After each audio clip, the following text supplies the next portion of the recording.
बिस्मिल्लाहिर्रहमानिर्रहीम। अच्छा, आज जो ये वीडियो जो बनाने वाला हूँ उससे पहले मैं जो भाइयों ने मुझे कुछ सवाल किए हैं, कुछ चंद भाई हैं, उन्होंने अपने कमेंट्स में मुझे सवाल किए कि भाई आप जो हैं बड़ी मुख्तसर वीडियो बनाते हैं, उसमें चंद खबरें शेयर करते हैं और बाकी व्लॉगर तो जो है ना इतनी लंबी लंबी खबरें देते हैं, आप तो मुख्तसर जो है ना 3-4 खबरें ही शेयर करते हैं। तो उसके लिए मैं बताना चाहता हूँ, मैं ऐसी खबरें शेयर करता हूँ, मुख्तसर इसलिए होती हैं, उसकी वजह यह है कि मीडिया पे जो खबरें हाईलाइट नहीं होती मैं उनको चुन के निकालता हूँ कि हाँ ये इंपॉर्टेंट खबर है, मीडिया में सही से हाईलाइट नहीं हुई, उनको निकाल के फिर मैं आपसे शेयर करता हूँ। क्योंकि पाकिस्तान का जो मीडिया है वो ऐसी भैंस है कि जो है ना जिसके हाथ में किसी की भी जो है ना छड़ी हो और उसको अपनी तरफ से जो है ना जैसे भी हका ले, इस तरीके, यानी आवाम की उमंगों के मुताबिक ना चलने वाला मीडिया, इसको आप दज्जाली मीडिया कह लें हसान जबान में। तो ये मुनाफिक मीडिया पाकिस्तान का मेन स्ट्रीम चैनल की जो है ना जो मीडिया, मुनाफिक मीडिया, वो आपको वो खबरें नहीं देता जो असल में खबर होती है, लेकिन ये उसको दबा देते हैं क्योंकि इनको कहीं और से ऑर्डर लेने होते हैं। तो ये मसला था। चलते हैं खबर की तरफ। तो इन्हें अदालत केस में इस्लामाबाद हाई कोर्ट ने डीसी इस्लामाबाद को 6 माह की कैद और 1 लाख रुपए जुर्माने की सजा सुना दी। जस्टिस बाबर सत्तार ने फैसले में मजीद लिखा कि डिप्टी कमिश्नर इस्लामाबाद इरफान नवाज मेमन अदालत की तौहीन के मुर्तकिब हुए हैं। अदालत ने डीसी इस्लामाबाद को खुद ही सजा 1 महीने के लिए मुअत्तल भी कर दी ताकि वो अपील कर सकें। माशाअल्लाह, सुभान अल्लाह। अदालत ने मजीद कहना था कि अगर अपील में इनकी सजा मुअत्तल ना हुई तो इनको गिरफ्तार करके डायरे जेल मुंतकिल कर दिया जाए। वाज़ेह रहे कि डीसी इस्लामाबाद पर अदालत के हुक्म के बावजूद एमपीओ ऑर्डर का हद से तजावज़ का इस्तेमाल जो है के खिलाफ तौहीन अदालत की कार्रवाई चल रही थी। अच्छा, अब ये मामला जो था कि डीसी इस्लामाबाद जो है जिन पे जो है ना ये कार्रवाई अभी की है, इनका मामला ये कुछ ऐसा हुआ था कि 9 मई, यानी 1 साल हो गया इस वाक़े को, 9 मई के बाद जो है ना ये कुछ तहरीक इंसाफ के जो है शायद शहरियार आफरीदी साहब थे, उनका और शानदाना गुलजार को जो है ना इन्होंने एमपीओ को, उन पर कोई केस नहीं था, तो उन्होंने एमपीओ के जरिए जो है कानून है कि आप नज़रबंद कर सकते हैं, तो इन्होंने जो है ना उस हिसाब से उनको डीसी ने जो है नज़रबंद कर दिया। वो अदालत में गए, उनके वकीलों ने बेल ले ली। बेल के बाद जैसे ही वो अदालत से बाहर निकले फिर पकड़ लिया, वो फिर अदालत गए, फिर बेल ले ली, फिर जैसे ही बाहर निकले डीसी साहब ने फिर पेन चला के उनको अंदर कर दिया। तो उन्होंने अदालत ने बोला ये क्या है ना, वकीलों ने कि यार तमाशा लगाया हुआ है, हम आपसे बेल ले रहे हैं हाई कोर्ट से और ये ऐसी हरकत कर रहे हैं। तो 3-4 बार ऐसी हरकत हुई बार बार। तो बाबर सत्तार साहब जो है उन्होंने सख्ती से कहा कि आप ये डीसी को कहा आप ये काम नहीं करेंगे, आप इसका हद से तजावज़ जो है ना नाजायज़ इस्तेमाल जो है ना इसका इस्तेमाल कर रहे हैं, और अब आप ये अदालत ने कहा कि अब डीसी एमपीओ जारी नहीं करेगा। ये ऑर्डर के बावजूद भी डीसी ने एमपीओ जारी किया और फिर उठा के बंद कर दिया, तब जाके ये तौहीन अदालत की कार्रवाई हुई। तो अच्छा फैसला था, लेकिन इसमें एक सुकम ये सुकम मेरे नज़दीक, जो मेरी राय, क्योंकि जायज़ तनकीद आप कर सकते हैं फैसले पे, जो मैं फैसले पे तनकीद कर रहा हूँ, अदालत पे नहीं। फैसला ये था कि भाई सज़ा उन्होंने 6 महीने की और 1 लाख रुपये जुर्माने की सज़ा तो सुना दी, लेकिन साथ में 1 महीने मुअत्तल कर दी और कहा जाए ना इसलिए अपील कर सकते हैं। तो ये चीज़ मेरे को मुनासिब नहीं लगी, किसी भी कानून का सहारा लिया जाओ, लेकिन मैं एक जायज़ तनकीद कर रहा हूँ कि भाई क्यों आपने एक तो यानी ऐसा डीसी जो एक किस्म का एक बदमाश टाइप का बना हुआ है, आपके हुक्म को उड़ा रहा है। मतलब एक तरफ जज बैठा हुआ है, एक तरफ डीसी बैठा हुआ है, जज बोल रहा है ये काम नहीं करना, डीसी उसके बावजूद भी वो हरकत कर रहा है, तो आपने इसको जो है ना क्यों जो है 1 महीने की उसको जो है ना एक किस्म की छूट ही दे दी ना कि आप आराम से अपील दायर करें। यहाँ तो ये छूट हर किसी को दिया करे, और अगर जैसे कानून के मुताबिक ये प्ली ली जा रही है, जो मैंने अपनी तहकीक की कि भाई फ़ौरन से, यानी क्योंकि ब्यूरोक्रेसी के बंदा है, उसको फ़ौरन से हटा देंगे तो काम काज रुक सकता है, तो ऐसे भी यानी वो यानी कोई यानी जो है ना इस तरीके का मामला नहीं हो सकता।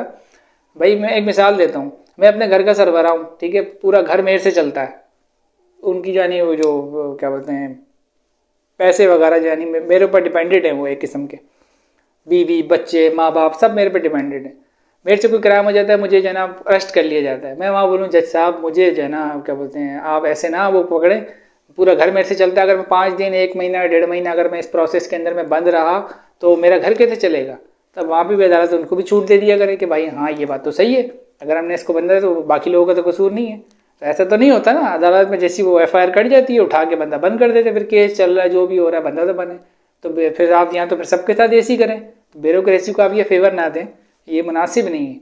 अगर एक मिसाल के तौर पर डीसी मार जाता है, ठीक है ना, एक मिसाल दे रहा हूँ, ये नहीं कह रहा हूँ, एक मिसाल दे रहा, डीसी वजीर आजम सदर जनरल कोई भी हो, उसका इंतकाल हो जाता है तो क्या रियासत का जो है ना निज़ाम रुक जाता है? नहीं, कोई दूसरा अपॉइंट हो जाता है, आर्जी तौर पे कोई बैठ जाता है। तो ये कोई यानी कोई तुक नहीं है जिस तरीके से जो है ना ये काम किया गया। तो मेरे मुताबिक ये 1 महीने जो रिलीफ दिया गया 1 माह का खुद ही सजा दे के मौत, 1 माह का रिलीफ अब कोई मुनासिब नहीं है, इसको तो तुन के रखना चाहिए था, इसको सीधा करना चाहिए था इस डीसी को जैसी इसने हरकतें की हैं। और इसको सज़ा होनी चाहिए थी और बिल्कुल रिलीफ नहीं मिलना चाहिए था, क्योंकि इसने अदलिया जो सबसे बड़ा एक जो ना इदारा है और जो मजलूम होता है उसकी आखिरी उम्मीद वही रियासत से नहीं अदलिया से उम्मीद होती है, और इसने उसके फैसले को उठा के देखा तो एक बड़ी कार्रवाई थी, इसको कोई भी किस्म की रियायत नहीं देनी चाहिए। अच्छा, अगला जो है मामला वो है खैबर पख्तूनख्वा का जो हैंगे वजीर अली अमीन गंडापुर साहब जो हैं, खैबर पख्तूनख्वा से जिनका ताल्लुक रखता है, उन्होंने वजीर आला हाउस में अपनी हलफ बर्दारी जो है ना गवर्नर जो हैंगे केपी के उधर उन्होंने जो है ना अपना हलफ उठा लिया वजीर आला का। नामजद तो हो चुके थे, वोट भी ले चुके थे, अब इन्होंने बाकायदा हल्फ जो है ना उठा लिया वजीर आला का। तो इस पर लोग तनकीद कर रहे हैं, मेरी जाती राय भी है, वो कह रहे हैं कि जो है ना अली अमीन गंडापुर बेहतरीन चॉइस नहीं है इनकी तो मेरी जाती राय भी यही है कि अली अमीन गंडापुर जो है बेहतरीन चॉइस नहीं है। तहरीक इंसाफ के बाद इससे बेहतर लोग भी थे, वो जो है ना उनको रख सकते थे, लेकिन वो जो है ना उन्होंने ये अली अमीन गंडापुर साहब को जो है उन्होंने रखा है। तो मैं इस बारे में यही कहूँगा कि कुछ माहौल का भी असर है, यानी मैंने तहकीक की ना कि भाई ऐसा यानी क्या वजह है कि अली अमीन गंडापुर साहब को जो है ना उन्होंने यहाँ पॉइंट किया है कि अगर कारकिर्दगी देखी जाए कि भाई इस बंदे को एक्सपीरियंस नहीं है, तो भाई मीडिया और जितने भी लोग इन पर तनकीद कर रहे हैं तो उनको तनकीद दोनों तरफ करनी चाहिए। क्योंकि मैंने कहा ना कि मीडिया आपका ऐसी एक भैंस है जिसकी यानी छड़ी किसी के हाथ में वो अपनी मर्जी से हका लेता है। तो अभी जिसके हाथ में छड़ी है वो उसने इनके खिलाफ हकाया हुआ है कि आपने इनके खिलाफ बातें करनी है। तो हालांकि अगर कारकिर्दगी भी देखा जाए तो मरियम नवाज जो वज़ीर आला पंजाब बन गई, इसकी क्या कारकिर्दगी है? इस खातून की क्या कारकिर्दगी है सिवाय एक कारकिर्दगी की कि ये शरीफ खानदान की जो है ना नवाज शरीफ साहब की बेटी है, इसके अलावा कोई कारकिर्दगी है? सियासत में सरकारी अमूर में इनका क्या यानी कंट्रीब्यूशन है? इन्होंने क्या ऐसा कारनामा कि बस डायरेक्ट वज़ीर आला, पहले तो आप क्या बोलते हैं असेंबली की मेंबर भी नहीं बनी, पहली दफ़ा असेंबली बनी और डायरेक्ट वज़ीर आला। तो यानी कारकिर्दगी अगर देखी जाए तो दोनों तो एक ही जैसे निकम्मे हुए ना उस हिसाब से, अगर कारकिर्दगी वाला मामला देखा जाए। अब अगर दूसरा मामला देखा जाए इसी यानी टॉपिक के हिसाब से कि भाई ये अली अमीन साहब जो है ना वो थोड़े से सख्त मिजाज हैं और दीगर, तो मरियम भी कुछ ऐसे ही हैं। इन्होंने यानी इनके खिताबात आप देख ले यानी बड़े यानी सख्त मिजाज ये भी खातून है, तो उस हिसाब से तो दोनों एक ही हैं। अब बात आ जाती है कि भाई अली अमीन को क्यों, और भी इनके पास अच्छे लोग थे, जैसे हम बोले कि भाई नून लीग ने इन्हीं को क्यों लगाया मरियम नवाज को, तो हालात की कुछ तकाजा ये था, इसलिए उन्होंने अली अमीन को लगाया। अली अमीन गंडापुर क्योंकि सख्त मिजाज थे और ये यानी जो पर्चे हुए 9 मई वगैरह देखे ना, बाकी जितने भी इनके लोग थे इनको छोड़ के भाग गए, तो ये उन लोगों में इनका शुमार था जो यानी इन्होंने सख्ती जेली और डट के खड़े रहे। तो इसलिए उन्होंने अली अमीन गंडापुर को लगाया है ताकि अपना जो उनका बयानिया और जो उनका नज़रिया है उसको यानी केपी में जो उसको जब नाफिज किया जाए तो उसको कोई यानी ऐसा ना हो कि कोई उसको फ़ोन घुमा के जो ना डरा दे धमका दे तो वो पीछे हट जाए। तो इनको सख्त गिर बंदा चाहिए था, इस हिसाब से लगाया। यानी माहौल भी देखना चाहिए कि आम माहौल नहीं है कि भाई गुड गवर्नेंस के लिए जो है ना अच्छे अच्छे लोग जो है ना क्या बोलते हैं बेहतरीन कारकिर्दगी वाले लगा दी, ऐसा पाकिस्तान में माहौल नहीं है। पाकिस्तान में यानी क्लैश वाला माहौल है, जिस तरीके से मामला चल रहे हैं। मैंने आपको बताया नहीं है MPO जारी कर रहे थे, तो इस तरीके का तो माहौल है। तो उसको काउंटर करने के लिए उन्होंने ऐसा बंदा लगाया कि जो डट के खड़ा रहे और ब्यूरोक्रेसी को भी सीधा करे। अच्छा, मरियम नवाज जो हैं और पीपल्स पार्टी की यानी एक सूबे में गवर्नमेंट आई है, एक में नून लीग की आई है और एक में जो ना तहरीक इंसाफ की आई है। मैं इन तीनों जमातों के जो लोग हैं जो वज़ीर आला बने उनसे लिए जो है ना मेरी इन तीनों जमातों के जो वज़ीर उनके लिए दरख्वास्त ये है कि आपके साथ जो मुखालिफ हुकूमतें जो थी उनमें जब ब्यूरोक्रेसी ने गैर कानूनी तरीके से जो आपको दबाया, गैर कानूनी, याद रखिए मेरे अल्फाज को ज़रा गौर से सुनिए क्या कह रहा हूँ। ब्यूरोक्रेसी ने जब जैसे पीपल्स पार्टी गवर्नमेंट जो जैसे वो नहीं थे, नून लीग की गवर्नमेंट थी, उन्होंने उनको दबाया हो, नून लीग की गवर्नमेंट ने तहरीक इंसाफ को दबाया, तहरीक इंसाफ ने नून लीग को दबाया, किसी ने किसी को भी दबाया, तो उसमें जो ब्यूरोक्रेसी थी उन्होंने जो गैर कानूनी जो है ना क्या बोलते हैं वो लिए ऑर्डर्स लिए और गैर कानूनी काम किए, इस तरीके के जितने भी मामला हुए। तो जब अब सबकी अपनी अपनी जब इनकी तीनों की गवर्नमेंट आ गई है सूबों में, तो ये उस ब्यूरोक्रेसी के जो जितने भी ऐसे लोग थे जिन्होंने गैर कानूनी तरीके से उस वक्त कार्रवाइयाँ की इन लोगों पर एक दूसरे के खिलाफ जैसे भी की थी, लेकिन कानूनी तरीके से नहीं की, गैर कानूनी तरीके से, तो ये उनकी निशानदही करें।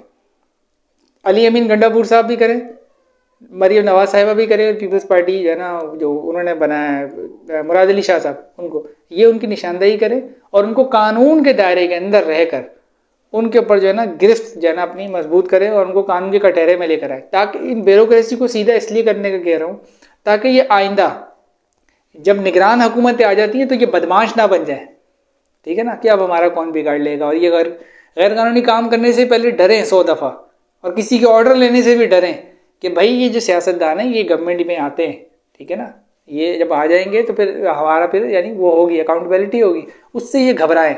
अगर आप ये काम नहीं करेंगे तो ये आइंदा भी ऐसी हरकतें करेंगे।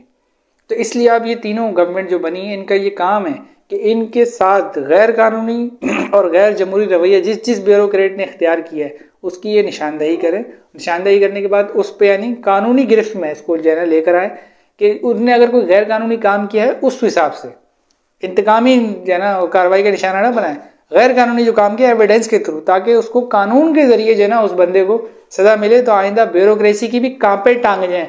वो एक मशहूर है ना, वो टांगे कांपने की जगह बोलते हैं कांपे टांग जाए, तो वो एक बड़ा वाला जो मामला हो कि उनकी कांपे टांग जाए कि वो ऐसी हरकत ना करें दोबारा। अच्छा, दूसरी खबर यह कि तहरीक इंसाफ ने अपना सदारती उम्मीदवार महमूद खान अचकजई को नामजद कर दिया। माशाल्लाह, सुभान अल्लाह। अच्छा, इनकी आपस में बड़ी जो है ना वो एक किस्म के अख्तलाफात रहे हैं, ये अचकजई साहब के और इमरान खान साहब के। वो नकली भी उतारते रहे इमरान खान साहब इनकी, लेकिन मैंने फिर वही बात करी कि ये माहौल बड़ा चेंज है इस वक्त। माहौल जो है ना वो एक आम माहौल नहीं है, तो इसलिए अब इनकी मौलाना फजलुर रहमान से भी रहे तो उधर भी इनकी कुर्बतें हो रही हैं। तो अब तो इन्होंने इन साहब को सदारती उम्मीदवार जो है ना नामजद कर दिया। तो मैं जहाँ तक मेरी ये राय है कि इसकी वजह जो है ना ये हो सकती है कि महमूद खान अचकजई ने जो असेंबली में तकरीर की है, वो तो मैं आपसे, क्योंकि वीडियो बड़ी लंबी हो जाएगी, वो आपसे शेयर नहीं करना चाहता, पर यानी फिर वीडियो काफ़ी लॉन्ग हो जाती है। तो वो जो है ना उनको बड़ी ज़बरदस्त लगी। और अगर यानी ये कैसे कह सकते हैं कि ये मफाद का जो है ना क्या बोलते हैं खेल है, लेकिन मफाद से हट के महमूद खान अचकजई ने जो असेंबली में तकरीर की आइन की बालादस्ती के लिए, वो मुझे भी काफ़ी बेहतर लगी। और उन्होंने काफ़ी कुछ बातें शायद नहीं करनी चाहिए थी, लेकिन ज़्यादातर बातें उन्होंने जो है ना आइन, कानून और जमहूरियत इसकी बात की है जो हम भी करते हैं। तो मुझे ये बड़ी यानी बेहतरीन लगी कि बातें जो इनकी हैं कि उन्होंने बड़ा ज़बरदस्त जो है ना खिताब किया और बड़ा बेहतरीन खिताब किया। कुछ बातें सियासी थी, लेकिन ये ओवरऑल जो बातें की इस पर सब जमातें मुत्तफिक हो सकती हैं। और उस हिसाब से अगर उन्होंने उनको सदारती उम्मीदवार अपना नामजद कर दिया है तो चॉइस, वैसे तो सदर शायद ना बन पाए, लेकिन चॉइस जो भी हो, लेकिन उनका ये जो उन्होंने अभी रवैया अख्तियार किया ये काफ़ी मुनासिब था, क्योंकि उन्होंने जमहूरियत की बात की, आइन की बात की थी, कानून की। तो जो भी इसकी बात करेगा हम तो उसका साथ देते हैं कि भाई आपने दुरुस्त बात की, क्योंकि अगर ये तीन चीज़ें नहीं होती ना तो फिर उन लोगों को जो गैर जमहूरी ताकतें होती हैं उनको मौका मिलता है सियासतदानों पे जुल्म करने का, तशद्दुद करने का, जाली झूठे केस बनाने का और आवाम को दबाने का।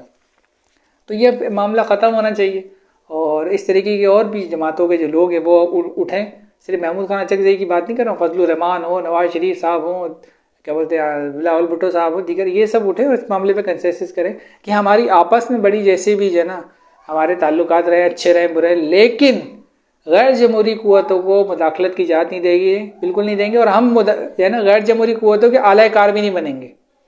ये जो है ना मामला जो है ना इनको करना चाहिए ताकि पाकिस्तान में इस्तेहकाम आए, स्टेबिलिटी आए और जो है ना मामला बेहतर तरीके से हल हों। अच्छा, आखिर में जो है खबर जो है वो JUI से मुतल्लिक है। वीडियो थोड़ी सी हो गई लंबी, लेकिन मैंने चलो ये भी खबर आपको सुनाई दूँ। JUI के सरबराह मौलाना फजलुर रहमान ने मीडिया से बातचीत करने के दौरान उन्होंने कहा है कि मैं अपने तमाम दोस्तों से यही कहना चाहता हूँ कि ये जो एस्टेब्लिशमेंट है तमाम इख्तियार अपने पास रखी हुई है, कि असेंबलियाँ भी इनकी मर्जी के मुताबिक होंगी, बंदे भी इनके मर्जी के मुताबिक होंगे, यहाँ तक कि सियासी पार्टियों को कहा जाता है कि आप ये नहीं दूसरा उम्मीदवार खड़ा करो, यानी इलेक्शन में कह रहे हैं कि उनको कहा जाता है कि आप ये वाला उम्मीदवार अपना बिठा लें, उसको खड़ा कर दें। एस्टेब्लिशमेंट पर इल्ज़ाम लगा रहे हैं। लिहाजा ये जो एस्टेब्लिशमेंट की मुदाखलत है इस निज़ाम में ये नहीं होनी चाहिए, ये निज़ाम अवामी होना चाहिए। और जो आज जो निज़ाम चल रहा है बदकिस्मती से वो अवामी नहीं है। कुछ लोग मुझे कह रहे हैं कि इस बार आप सिस्टम से बाहर हैं, तो मैं इनको ये बताना चाहता हूँ कि आज जो लोग सिस्टम के अंदर हैं वो लोग रोएंगे और हम जो बाहर बैठे हैं हम डंकी की चोट पर डट के जना अपनी बात करेंगे। घरों में सोए हुए जो लोग थे, वो फरमा रहे हैं मौलाना फजलुर रहमान, घरों में सोए हुए लोग जो इलेक्शन से दस्तबरदार हो चुके थे उनको कहा गया कि आप जीत गए। तो ये इलेक्शन जो है ना इलेक्शन कमीशन ने करवाया है, तो हम कैसे इस इलेक्शन को तस्लीम कर लें। ये जो समझ रहे हैं कि वो इस निज़ाम में इन हो गए हैं। अब फजलुर रहमान थोड़ा सा और आगे यानी बात कर रहे हैं, ये जो समझ रहे हैं कि जो लोग इस निज़ाम में अंदर आ गए हैं और हम इस निज़ाम से बाहर हो गए हैं, मैं आज ये बता दूं ये निज़ाम नहीं चलेगा, ये सारा निज़ाम गिर जाएगा। इस तमाम तर धांधली के जिम्मेदार इस्टेब्लिशमेंट है। अगर पीटीआई जीती है तो फिर हुकूमत उसको दे। अगर इस्टेब्लिशमेंट ने ये समझती है कि हमने धांधली नहीं की तो फिर इनका 9 मई का बयानिया दफन हो गया। फिर ये तस्लीम करें कि कौम ने बागियों को वोट दिया है, फिर शर्माना कैसा, छुपना कैसा। तो ये जो है ना मौलाना फजलुर रहमान साहब फरमाते, इस पर तबसरा करने की जरूरत नहीं है, वही अचकज़ई और दीगर लोगों की जो है ना मुताबिक इन्होंने जो है अपनी बात की है और पब्लिक समझ गई होगी ये क्या कहना चाहते हैं। और मिलते हैं अगली नेक्स्ट वीडियो में, तब तक के लिए अल्लाह हाफिज़। पाकिस्तान जिंदाबाद।